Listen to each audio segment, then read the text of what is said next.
করো না বুঝি?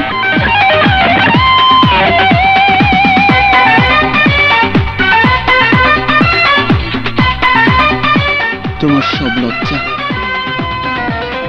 আজ দূর করে দেব। বিপ্লব,